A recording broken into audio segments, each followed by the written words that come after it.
मित्रांनो, भाजपाचे मंत्री ज्यांना संकट मोचक असं म्हटलं जातं त्या गिरीश महाजन यांचा एका महिलेसोबतचा कथित आणि आक्षेपार्ह फोटो समोर आला, व्हायरल झाला आणि हे संकट मोचकच आता संकटात सापडल्याचं दिसलं. अर्थातच हा फोटो मॉर्फ केलेला आहे असं सांगत गिरीश महाजन यांनी आपले हात झटकलेले आहेत. अर्थात त्यांनी हे फोटो बनावट असल्याचा खुलासा केलेला आहे. या प्रकरणी सायबर गुन्हाही दाखल झालेला आहे. आता या फोटोच्या खऱ्या खोट्याची चौकशी जी काय व्हायची ती होईल, पण या फोटोवरून सुद्धा राजकारण मात्र रंगलेलं आहे. शिवाय गेल्या काही दिवसापासून गद्दारीचं राजकारण तर तापलेलं आहे. याच घटनांच्या पार्श्वभूमीवर उद्धव ठाकरे शिवसेनेचे मुखपत्र असलेल्या सामनाचा आजचा अग्रलेख आहे. काय म्हटलंय बघा या अग्रलेखामध्ये. तमाशा म्हणजे महाराष्ट्राच्या लोककलेचं महत्वाचं अंग आहे. तमाशामध्ये गणगवळण असते, त्यात एक मावशी असते. अनेकदा या मावशीची भूमिका एखादा नाचाच साडी नेसून करीत असतो. महाराष्ट्राचं सरकार हा एक भ्रष्ट पैशांचा तमाशा असून गिरीश महाजन हे मावशीची अजरामर भूमिका सध्या वठवत आहेत. ही मावशी सर्वच बाबतीमध्ये भ्रष्ट असल्यामुळे तिला मंत्रिपदाची साडी चोळी मिळत असते. सत्तेच्या साडी चोळीमुळे या नाचामध्ये आपण मर्द असल्याची भावना उद्दीपित होते आणि त्यामुळं त्यांच्या वागण्या बोलण्यातलं स्थैर्य नष्ट होतं. शिवसेनेतल्या 6 बेईमान खासदारांनी मिंदे गटाचा मार्ग स्वीकारला.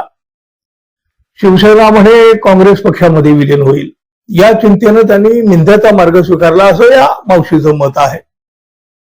मावशीला काँग्रेसचा इतका तिटकारा आहे हे समजू शकतो, पण आज त्यांच्याच भाजपामध्ये दिल्लीत आणि महाराष्ट्रात सुद्धा एक जात सर्व काँग्रेसवाल्यांना सामावून घेतलेला आहे, त्यांना सन्मान दिलेला आहे. आणि भाजपचे मूळ कार्यकर्ते मात्र काल आलेल्या काँग्रेसवाल्याची उष्टी खरकटी काढत आहेत. कुणी सतरंजा उचलत आहेत. हिंदुत्वाला, वीर सावरकरांना, राष्ट्रीय स्वयंसेवक संघाला शिव्याची लाखोली वाहणारे नितेश राणे, विखे पाटील यांच्यासारखे असंख्य लोक मावशीबाईच्या मांडीवर बसलेले आहेत. वीर सावरकरांना माफीवीर, संघाला हापचड्डी वगैरे म्हणणारे हे लोक आज भाजपाच्या अस्मितेचं प्रतीक बनलेले आहेत. जामनेरच्या मावशीबाईंना हे काही माहीत नाही का? भाजपाची एक प्रकारे काँग्रेसच झाली आहे आणि मावशीसारखे नाचे या काँग्रेसच्या विचाराचे वाहक बनलेले आहेत. त्यामुळं मावशीनं काँग्रेसचा राग करावा हे बरं नाही. काँग्रेसचे धुरंधर लोक फडणवीस मंत्रिमंडळामध्ये बसले आहेत आणि सरकार चालवत आहेत. मावशीला इतिहास माहीत असायला हवा की काँग्रेस पक्षानं स्वातंत्र्य लढ्याचा वणवा पेटवला, काँग्रेसचे लोक तुरुंगात गेले, अनेकांनी हौतात्म्य पत्करलं, त्यांनी देशासाठी संपत्तीचा त्याग केला. तेव्हा कुठे देशाला स्वातंत्र्य मिळालं? मावशीचे पूर्वज या राष्ट्रीय लढ्यात कुठंही नव्हते, उलट ते स्वातंत्र्य सैनिकाची मुखबिरी करीत होते. म्हणजे इंग्रजांना चळवळीची खबर देऊन इनाम मिळवत होते. चाफेकर बंधूंची खबर इंग्रजांना देणारे आणि या 3 क्रांतिकारकांना फासावर चढवण्याला हातभार लावणारे मुखबीर हे मावशीचे पूर्वज होते, ते काँग्रेसवाले नव्हते. लोकमान्य टिळक काँग्रेसचे जहाल पुढारी होते, चाफेकर बंधू टिळक भक्त होते. अशा अनेक क्रांतिकारी घटनांनी काँग्रेसचा इतिहास सजलेला आहे. मावशीच्या पूर्वजाबद्दल अशी काही माहिती असेल तर सांगावी. काँग्रेस स्वातंत्र्य लढ्यामध्ये नसती तर मावशी आणि त्याचे लोक अजन्म इंग्रजाची गुलामी हेरगिरी करीत राहिले असते आणि इंग्रजाच्या तुकड्यावर गुलामीचं जीवन जगण्यामध्ये त्यांनी आनंद मानला असता. महाराष्ट्राच्या राजकारणाचा मावशी टाईप लोकांनी कोठा केलेला आहे.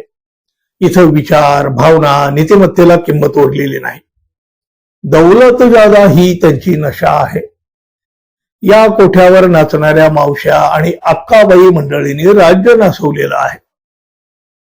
शिवसेनेचे 6 खासदार बेईमान झाले, ते मशाल चिन्हावर आणि उद्धव ठाकरे यांच्या चेहऱ्यावर निवडून आले. त्यांच्या प्रचारासाठी जामनेरच्या मावशीचा नाच कार्यक्रम ठेवला नव्हता. शिवसैनिकांनी मेहनत करून त्यांना निवडून आणलं. उद्धव ठाकरे यांची शिवसेना काँग्रेसच्या मांडीवर बसणाऱ्या चिंतेनं 6 खासदार बेईमान झाले, हे मावशीचं म्हणणं म्हणजे बिनडोकपणाचं आहे. मुळात या सगळ्यांनी महाविकास आघाडीचे उमेदवार म्हणून निवडणूक लढवली. त्या आघाडीमध्ये काँग्रेस हा महत्वाचा घटक आहे. व्यासपीठावर प्रचारामध्ये काँग्रेस होती. शिर्डीत तर काँग्रेस पुढारी बाळासाहेब थोरात यांनी उंदीर चौरेच्या विजयासाठी मोठे परिश्रम घेतले. सर्वत्रच या लोकांनी काँग्रेसची मदत घेतली. मग आता अचानक काँग्रेस चिंतेचे जंतू त्यांच्या अंगामध्ये का वळवू लागले आणि ते जंतू जामनेरच्या मावशीला का गुदगुल्या करीत आहेत? पोलीस बंदोबस्तात मावशी नसलेल्या मिशांना पीळ देत फिरते आहे. मावशी 1 नंबरची डरपोक आहे.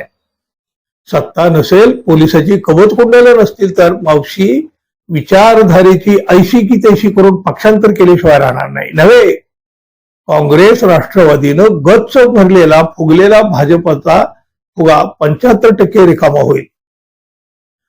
6 खासदारांना म्हणे काँग्रेस विचार मान्य नाही. मग मिंदे हे काय अरिस्टॉटल, सॉक्रेटिस, आचार्य रजनीश यांच्यासारखे विचारवंत आहेत काय? भ्रष्टाचारातला पैसा वापरून माणसं विकत घ्यायची हीच यांची विचारधारा. मुळात 6 पैकी 5 हे काँग्रेसच्याच आडवेळीत पडलेले लोक होते. ते उद्धव ठाकरे यांच्या चरणाशी आले, खासदार झाले. त्यामुळे त्यांचा भाव आज वधारलेला आहे आणि 50 कोटी ते विकले गेले. आता ते बेळात लपून बसले. पोलिसांनी त्यांना विशेष सुरक्षा पुरवली.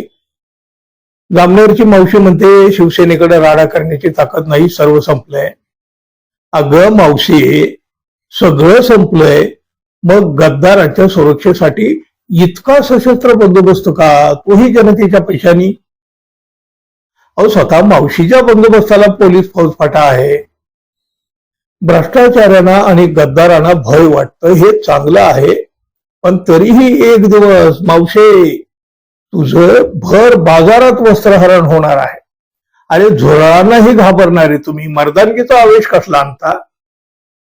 कुंभमेळ्यात, राम मंदिरामध्ये दरोडे घालणारे तुम्ही नैतिकतेच्या गप्पा कसल्या मारता?